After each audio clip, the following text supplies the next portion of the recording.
en el futuro. Estamos con dos politólogos, con dos personas que saben de esto. Estamos con Gabriel Garat y con Patricio Adorno. ¿Cómo les va? Buenas noches, bienvenidos. Gracias por estar. Recién, la verdad que a veces lo más rico es lo que no sale al aire. A veces lo que conversamos en la previa o después a veces nos deja pensando. Cuando estábamos hablando acá, hablábamos de cupo femenino, no tenía nada que ver un poco con la convocatoria. Nos dicen, che, pero vamos a hablar de elecciones municipales que han pasado en Buenos Aires. Y la verdad que me dejaron pensando los dos, porque son elecciones municipales que pasaron en Buenos Aires, pero parece que inciden o que tienen que ver fuertemente con la política de Tucumán y del país. ¿Es así? ¿Es así? Me hago cargo del comentario de las elecciones municipales. Él fue el que lo dijo. No sé si Patricio coincide, yo fui ese. Buenas noches. Buenas noches. A ver, nos reíamos con Patricio afuera, sin duda que no fueron unas elecciones municipales, a nadie le importaba qué era lo que se votaba, importaba la demostración de fuerzas entre nombres muy concretos, entre colores. Fíjate que el presidente termina y en el acto, en el búnker mismo, dice lo amarillo se pintó de violeta.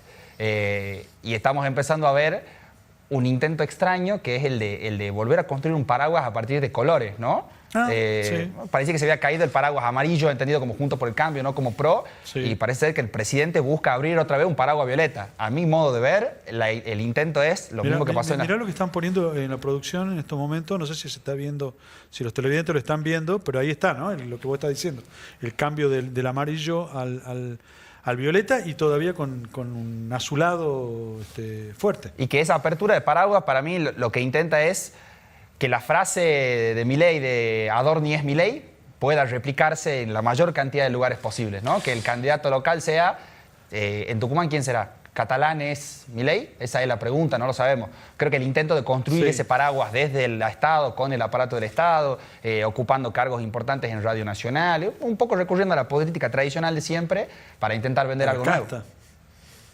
No sé, parece que Casta es lo que decide el presidente, así que eso no sabría si... Sí, ¿ganó Milei? ¿Fue el gran ganador del domingo? Perdió el PRO, no sé si ganó Milei.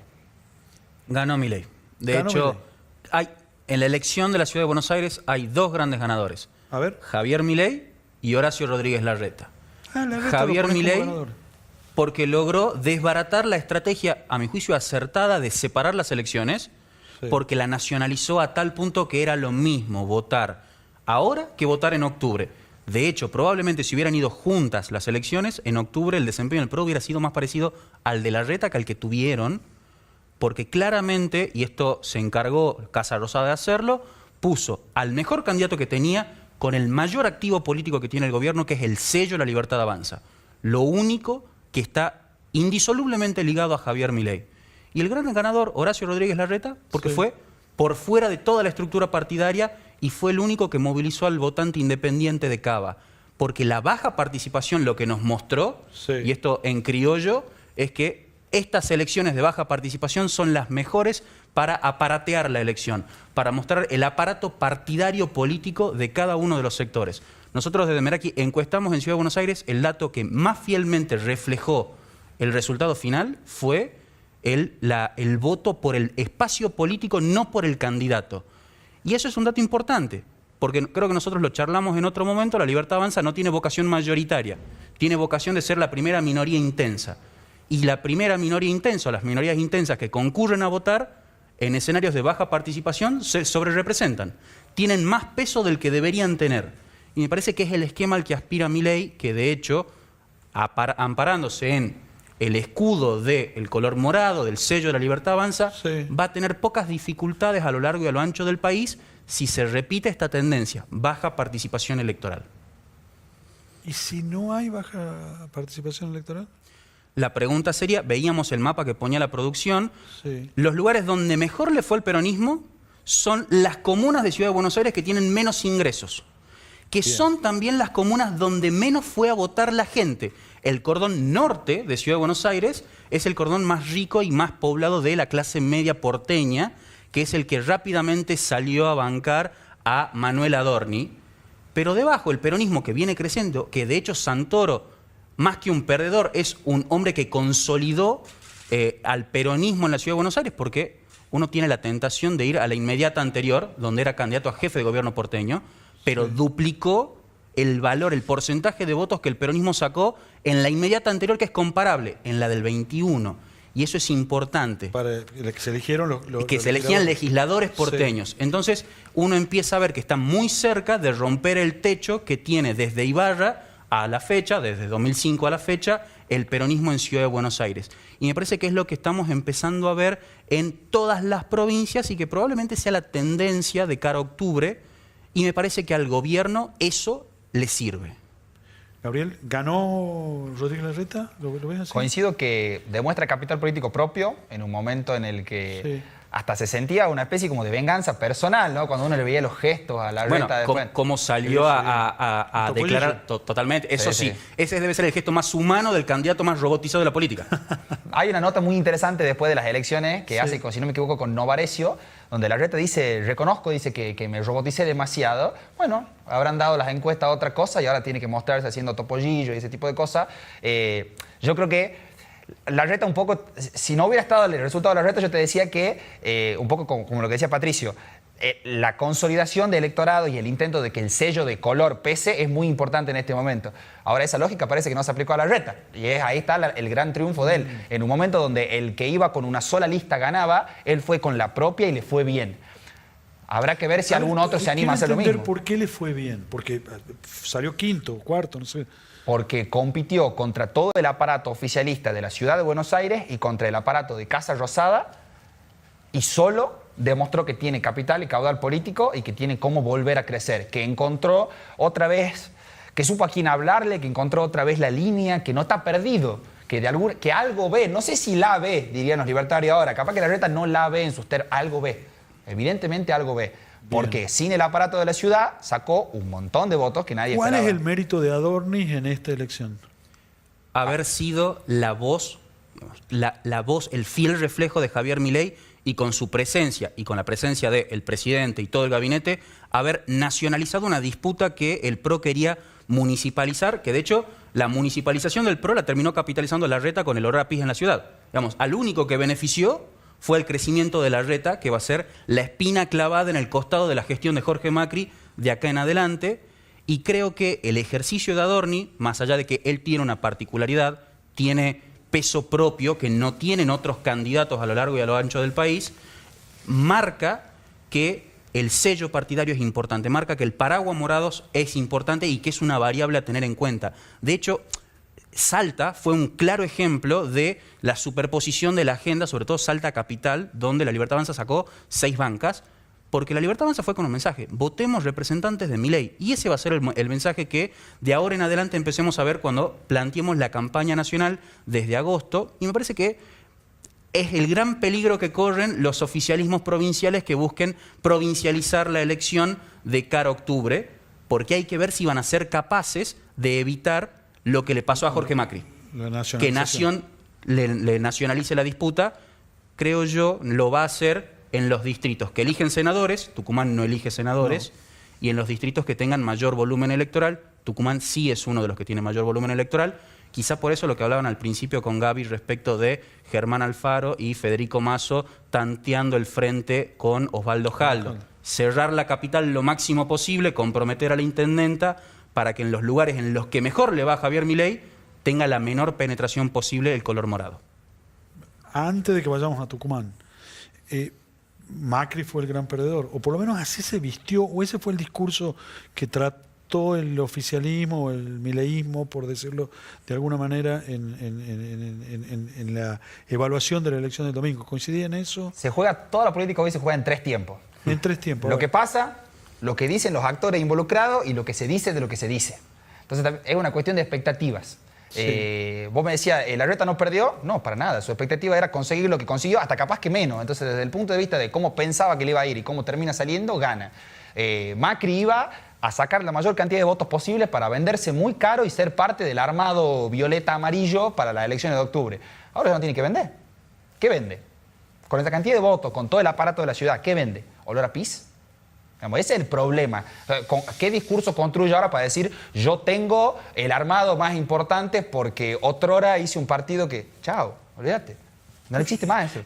¿Y qué pasa en la política? Porque, a ver, yo le escuchaba a Macri esa noche, ¿no? Del domingo, y hay que reconocer que mucho de la construcción de La Libertad Avanza o de algunos logros de Milei, y bueno, necesitó de la estructura de PRO y fue necesario, digamos.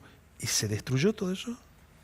Yo creo que dejaron crecer demasiado al monstruo, ¿no? Le decía Patricia, en política el invento revienta al inventor. Ustedes han hablado mucho antes. Hemos estado conversando un rato largo, nos hemos divertido. El invento revienta al inventor.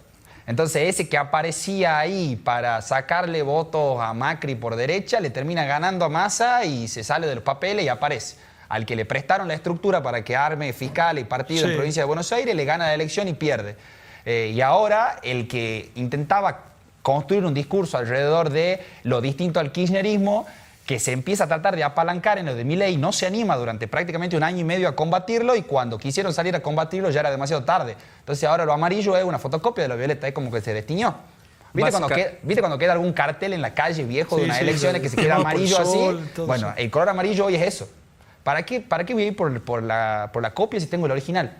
Entonces, mientras la oferta... ¿Pero no fue el original el amarillo? Fue, antes, tiempo pasado. ¿Y cómo se manejan esos tiempos? Porque yo siento que el electorado, el ciudadano, ¿está preparado para esa velocidad? Yo creo que en general no estamos preparados para el ritmo y la velocidad de todas las cosas que pasan. Cuando intentaste aprender lo que era la inteligencia artificial, te aparece un video con un deepfake en una campaña y de repente hay gente que de verdad lo cree. ¿No? Y esa transformación que está pasando en todos los ámbitos de la vida, una transformación de la famosa revolución 4.0 y toda una cosa que modifica la matriz social, la uberización de la economía en términos generales, hay toda una estructura social que se va acomodando o intentando acomodarse a una velocidad que crece exponencialmente. Hay autores que ya hablan del aceleracionismo de la realidad. Es decir, cada vez pasa todo tan rápido que quizá el proceso que antes al PRO le llevó 8 años, hoy capaz que lleve 3 a La Libertad Avanza. Y capaz que dentro de 1 año y medio estemos hablando de un agotamiento de un modelo y de una figura desgastada. No lo sabemos. Gira todo tan rápido. El problema es que esa velocidad lo que hace es que esté a favor o en contra de eso. Y que después lo justifique o que después lo fundamente. Y creo que aprendimos, y vos debés enseñar, usted debe enseñar, que primero hay que fundamentarlo, primero encontrar las razones para justificarlo. ¿La gente tiene tiempo para escuchar las razones para justificarlo o quiere respuesta a lo que vive hoy? A ver, una de las respuestas de por qué la gente no fue a votar en Cava... Yo no te voy a contestar las preguntas, pero porque no las sé exactamente. Una de las respuestas por las que la gente no fue a votar en Cava es por lo que se vendió esa elección. Esa elección no tenía que ver con los vecinos de la Ciudad de Buenos Aires, tenía que ver con una disputa de poder entre el presidente y el expresidente de la Nación. Pero el 53%, 53, no me acuerdo, 55%, dijo, voy a votar. Estoy de acuerdo con esta discusión. Sí, y es la minoría politizada. Es una minoría politizada de la realidad porteña. Ahora, es una elección en la que no se jugaba el metro cuadrado del vecino, que es la dinámica que hizo que Javier Milei sea competitivo y sea el vehículo electoral para el balotaje. Porque la PASO y la general fue una interna a cielo abierto entre las 2 filas de los candidatos cantados a ser presidente. Es decir, la misma dinámica perversa de la interna y la discusión de la rosca política. De hecho, creo que forma parte de la gran apatía electoral. Una de las causas de la apatía electoral en Ciudad de Buenos Aires es eso, y que de hecho lo empezamos a ver. A ver, La Libertad Avanza le quitó el único capital político que tenía, que lo decía bien el compañero acá, es Macri ya no tiene cómo cerrar la tranquera y no tiene cómo evitar que La Libertad Avanza le haga lo que el PRO le hizo al radicalismo. Porque el PRO es el vehículo que suplió al radicalismo en el 2015 y hoy La Libertad Avanza es el vehículo que suple el capital que tenía el PRO. Yo sé que ustedes me van a matar con la pregunta, pero ¿está bien que la política se mueva en esos términos?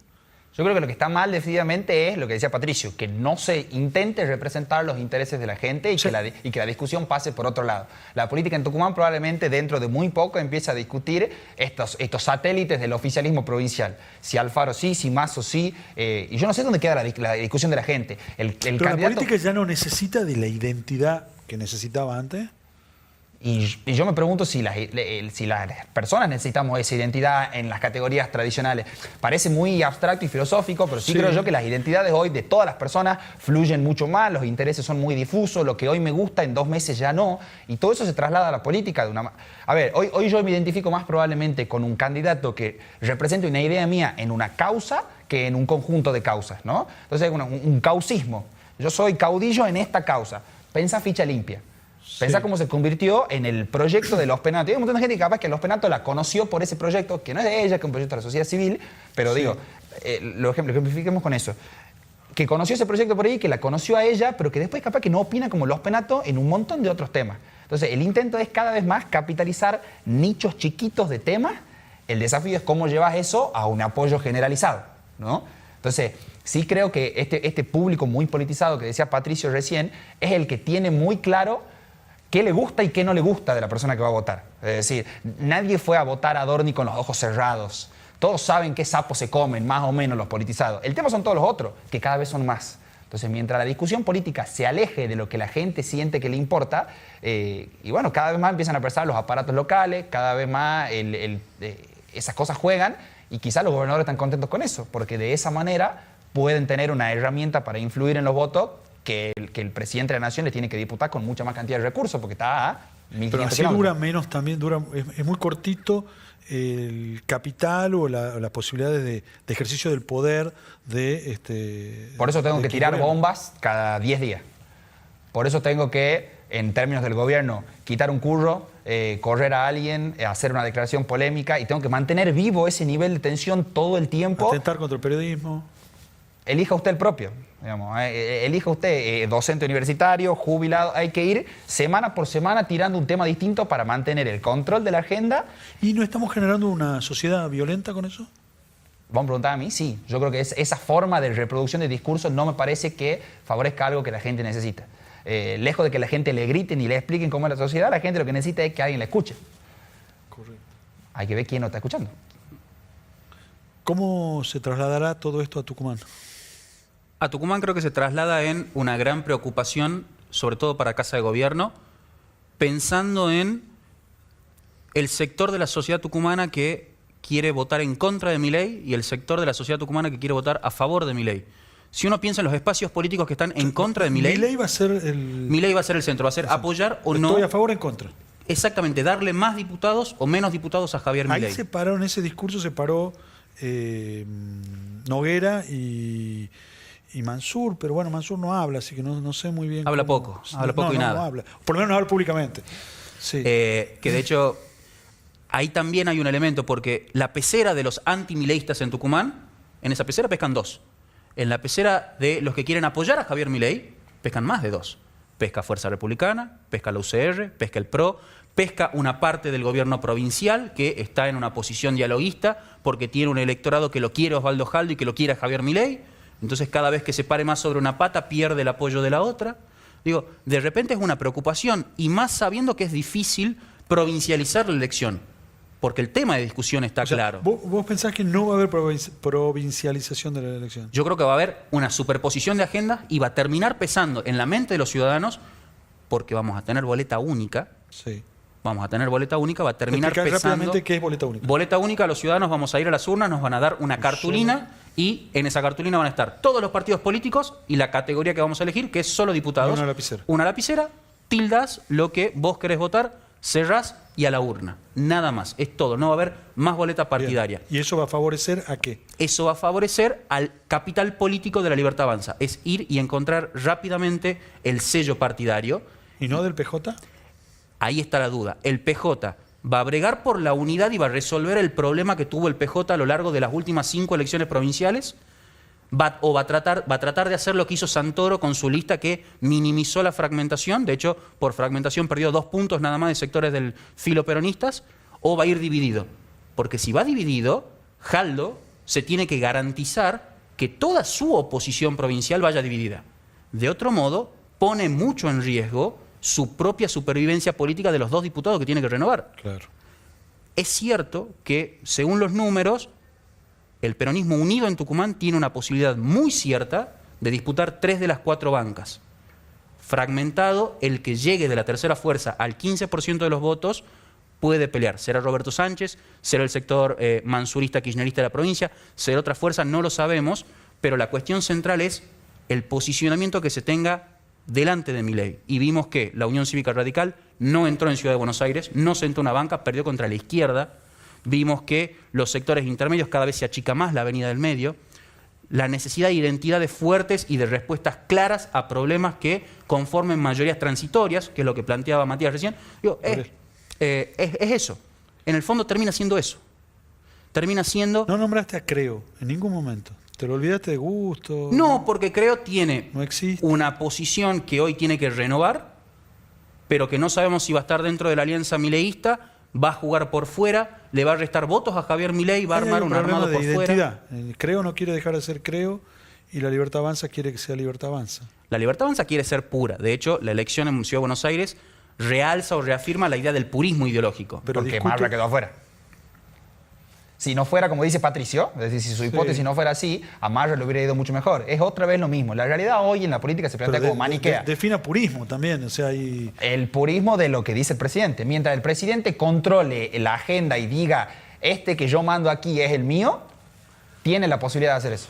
Yo sigo preocupado porque estamos afectando la institucionalización. Es decir, todo depende de la cabeza del presidente. Y hoy, a la Libertad Avanza, quizá una de las mayores ventajas que tiene es que está muy poco institucionalizada, en el sentido de, tiene muy pocos compromisos, ¿no? Institucionalizada es, no tiene tantos cargos que repartir o comprometer, quizá no tiene tantos compromisos con sectores privados, con intereses de poder. Entonces, puede tirar una bomba y levanta todo y al otro día vuelve a construir, porque acaban de llegar, porque hace 2 años no tenían nada. Y encima tiene todo el año para construir pequeñas victorias o pequeñas épicas en todas las elecciones, porque más que uno es más que 0. Y vienen de nada, vienen de 2 diputados en la nación. Entonces, va a haber un camino de intentar construir en esto que te decía de los 3 tiempos. Cualquier cosa que pase, oye, todo marcha de acuerdo al plan, te dicen los libertarios. Entonces, el presidente se equivoca, todo marcha de acuerdo al plan. Le sale una bien, todo marcha de acuerdo al plan. Entonces, mientras dominen esa posibilidad de reinterpretar los hechos como algo que inexorablemente lleva al triunfo de Milei hasta que el Papa se autoponga el nombre de León, cuando todo lo que pasa en la realidad se domina así desde el discurso, y bueno, es muy complicado entonces competir. ¿Cómo le explico a la gente que es recontra importante la cárcel de Benjamín Paz y la gente todavía está en Twitter, no pasa por Benjamín Paz? Yo no voy a Benjamín Paz, no tengo ningún familiar preso, no sé si está bien, no sé si está mal, no me interesa. No me interesa. Entonces es muy complicado decirle a la gente, todos los malabares que yo hago para gestionar una provincia son en tu beneficio. Si yo lo que veo es la inflación es 1%, que los precios en el súper más o menos tan parejos, y que encima ese que no sé si me gusta tanto, los putea a los... elija el suyo. No, de hecho no elige el suyo. El discurso de Milei Adorni fue muy clarito. Eligió adversario en la victoria. No eligió el peronismo, eligió una facción dentro del peronismo, eligió al kirchnerismo. Quiere captar el voto útil y quiere transformarse en ese nuevo vehículo del antikirchnerismo que era la identidad del PRO en su momento.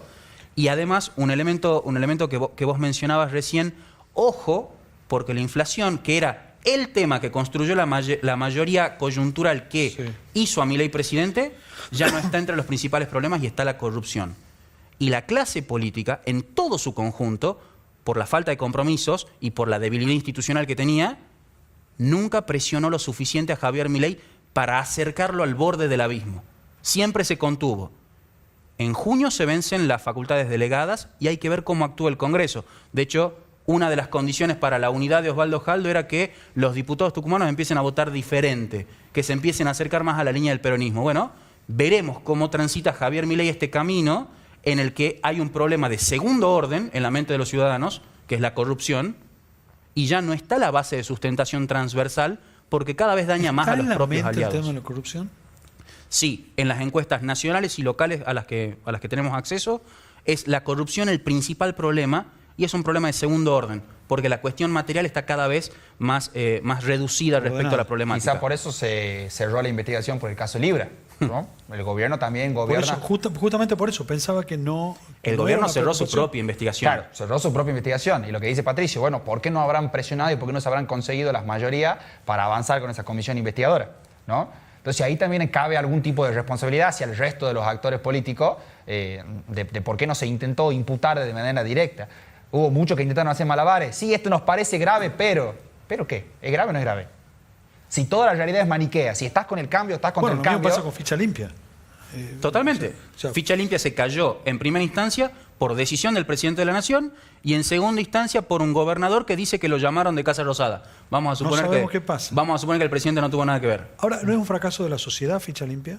Que yo tenga que hacer una ley para que vos me digas que no vote por alguien que no le corresponde ser elegido. Yo creo que entiendo tu pregunta, entiendo dónde va. Se intenta achacarle a la sociedad un montón de cosas que no sé si necesariamente son responsables. Cuando la responsabilidad de todo no es de nadie. ¿No? Entonces, para que las cosas cambien, muchas veces quienes están en poder de decisión, en lugar de decisión, y tienen un poquito más de responsabilidad que el resto, porque por eso la gente los ha puesto ahí. Uno puede diagramar el sistema de juego, las reglas de juego que se le ocurran, las más perfectas, Sí. si los actores están decididos a vulnerarlas y a ir contra el borde del sistema se corrompe. ¿No? Entonces, la corrupción adquiere distintas formas. Ya no existirá más la corrupción de la obra pública, ahora existirá la corrupción de, no sé, la inside information que tuvieron los amigos del poder en el 23 para comprar o vender bonos antes de la devaluación. Bueno, esas cosas van cambiando, se sofistican los mecanismos de corrupción. Bueno, quizás hoy la corrupción va por el lado de un tuit. Quizás yo puedo tuitear algo El video es una forma de... Este video famoso, esta fake news de alguna manera, ¿fue una forma de corrupción? Y de intento de nublar o de mediar de manera negativa en la voluntad popular, sin duda.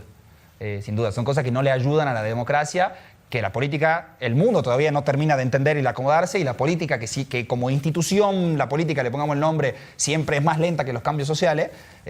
Cuando empecemos a discutir los deepfakes, ya va a haber holograma en tu casa, entonces eso es complicado. ¿Cómo imaginan el interregno hasta las elecciones de octubre acá? Acá, ¿no? En Tucumán. En Tucumán. Sí. Enojos por las alianzas que se acaban de nombrar. De concretar, sí. Mediciones muy fuertes de poder todo el tiempo. A ver quién, como decía Patricio, quién puede aparatear y quién tiene qué. Mientras más arriba esté eso en la superficie, más le conviene a Libertad Avanza, que va a entrar en un juego totalmente distinto. Esto que se pelean, están discutiendo poder, nosotros estamos discutiendo que vos... El proyecto Tanque. Chao. O que vos llegues a fin de mes con consignas concretas, con campaña de nicho, con mucho dinero. Hay mucho dinero de la Libertad Avanza en Tucumán en medios locales, en muchas figuras. Vamos a ver un poquito de política más tradicional, quizás de la Libertad Avanza, no tan novedosa, hay que ver cómo les va con eso. Eso es lo que veo yo. Y un intento de, en cada una de las elecciones que vayan pasando hasta octubre, el intento de construir la épica. Todo marcha de acuerdo al plan. Todo, absolutamente. Cualquier cosa que te imagines, y lo no imaginable también. Vos sabés que antes del programa me comentaba un dirigente peronista, me decía, nosotros peleamos contra fantasmas. Estamos acostumbrados a pelear en el territorio. Estamos acostumbrados a que la discusión es en tal barrio, que tal liderazgo, que hacemos tal obra, o llegamos, es territorial. Y acá no lo vemos, pero los fantasmas nos llenan las urnas de votos. A mí me empezó a conversar con un senador peronista, me reservo el nombre de la provincia, que cuando hablando de desarrollo productivo, él me decía, bueno, vos me decís trabajo y yo me imagino una fábrica. Y cuando vos vas a ver la estructura del trabajo, la fábrica ya no existe, ¿no? Entonces, la clase política, le pongamos ese nombre, que viene interpretando la realidad con las categorías del pasado, sigue pagando los costos de no entender muy bien por dónde va la cosa. Cuáles son las modalidades de trabajo, dónde está la sociabilización de la gente, cuáles son las categorías políticas, qué interpela a las distintas... No lo entienden todavía. Entonces, eso que piensan que son fantasmas es una realidad muy concreta. Que vos mirás tu celular y tenés 6 horas por día en internet. Al menos, en el mejor de los casos. Y cuando vos bajás la franja etaria, hay 8, 9, 10 horas por día de consumo por internet. Y si vos no estás ahí, no... Y bueno, ¿qué tiene el peronismo acostumbrado a salir a los barrios para ofrecerle a esa gente? ¿Hay una pieza comunicacional bonita hablando algo distinto, algo divertido? ¿Hay algún peronista haciendo TikToks? O sea, el problema está también en cómo llego, en cómo me comunico. Primero, un vacío de contenido. En general, hay no saber qué decir. Y un segundo, no entender dónde decirlo. Entonces, de esa mezcla lo que sale es... no sé, un candidato de la provincia de Santa Fe del peronismo diciendo que para él Cristina potencia a los candidatos. Y bueno, no habrá visto lo que vienen siendo las elecciones porque evidentemente no los potencia, ¿no? Entonces, las categorías viejas ya no funcionan. Mientras más se demoren en pensar cuáles son y en atreverse a intentar, yo lo que noto es una falta de audacia. El poco capital político o simbólico que conservan las figuras viejas para sus propios electorados o dirigentes, no lo quieren arriesgar. Y es tiempo de supervivencia. Y el que no arriesga, quizá muere. Quizás ya no gane. Por lo menos no. Al menos no gana, bueno, quizás muere. Quizás es momento de redoblar la apuesta para ver qué pasa. ¿Cómo ves este interregno? Creo que vamos a ver un sector con mucha rosca y mucha fragmentación, particularmente la oposición referenciada en Javier Milei, un sector que va a buscar consolidarse con la épica más tradicional posible, que es el sector que responde Osvaldo Jaldo. Quiero ver cómo se va a comportar el kirchnerismo en Tucumán, quiero ver cómo se va a comportar ese sector. ¿Qué significa quiero ver? Quiero ver porque hubieron declaraciones del principal candidato en el día de ayer que a mí me dejaron la duda respecto de si está tan convencido de serlo o no. Él dice que sí. Quiero ver. Quiero llegar al 17 de octubre y ver si efectivamente... Estoy hablando de Javier Noguera, sí. Si efectivamente el 17 lo hace o no. Hoy es uno de los candidatos uno de los dirigentes que mejor mide. Bueno, hay que ver cómo se cierra ese capítulo o no dentro del peronismo local. Y quiero ver cómo se va a ir articulando... Noguera puede ser... es un referente del kirchnerismo. Yo creo que él se apoya en el kirchnerismo, pero no es un referente directo del kirchnerismo. Claro, no es un referente que nosotros, digamos, militó en la cámpora y creció de la cámpora. Porque capaz que él tiene más capital fuera del kirchnerismo. Sí, pero el anclaje duro es el kirchnerismo. El núcleo duro que tiene que movilizar, sobre todo si quiere llegar a ese 15%, es partir del kirchnerismo, que en Tucumán es el 5 o 6%, y tratar de... ¿5 o 6% del kirchnerismo? Históricamente el kirchnerismo sacó eso en las elecciones. Pero lo estás asociando a la cámpora. Exactamente, a esa parte. Luego hay que ver toda la franja opositora del peronismo más duro, que está en oposición abierta a Javier Milei, pero que tiene el mismo problema que tuvo Osvaldo Jaldo cuando enfrentó a Juan Mansur. Todos les decían sí, sí, sí, Osvaldo. Después, al momento de sentarse y poner la carne en el asador, muchos recularon y se fueron para atrás. Aún así, Osvaldo Jaldo sacó 1 de 3 votos en la interna del 21. Hay que ver si eso se va a lograr o no y si efectivamente es candidato o no. Pero lo que más me llama la atención es cómo se va a comportar la sociedad. Creo que vamos a ver una sociedad que cada vez va a ser más apática respecto a las noticias locales y respecto a las noticias nacionales que van a empezar a inundar de ahora en adelante la vida de los tucumanos, con una promesa que hizo el presidente el 1 de marzo. De ahora en adelante solo hay buenas noticias. Y en Argentina eso me parece que es demasiado optimista. ¿Me firmás acá que va a haber menos votantes que en la última elección? Va a haber menos votantes que en la última elección en la provincia de Tucumán, sobre todo en los grandes centros urbanos. Patricio, Gabriel, muchísimas gracias. La verdad que muy interesante la visión de ustedes. Me dejan un poco preocupado. Vos me dejás más preocupado, Gabriel, con el vértigo que posiblemente capaz que los que ya tenemos más años nos cuesta adaptarnos a las transformaciones y a la velocidad de las transformaciones, que hace que también tenga que ver con la toma de decisiones. Muchas gracias, seguramente nos vamos a estar viendo de nuevo con los avatares de la política. Y con ustedes nos vemos el próximo martes y volvemos a encontrarnos acá en Panorama Tucumano. Hasta entonces.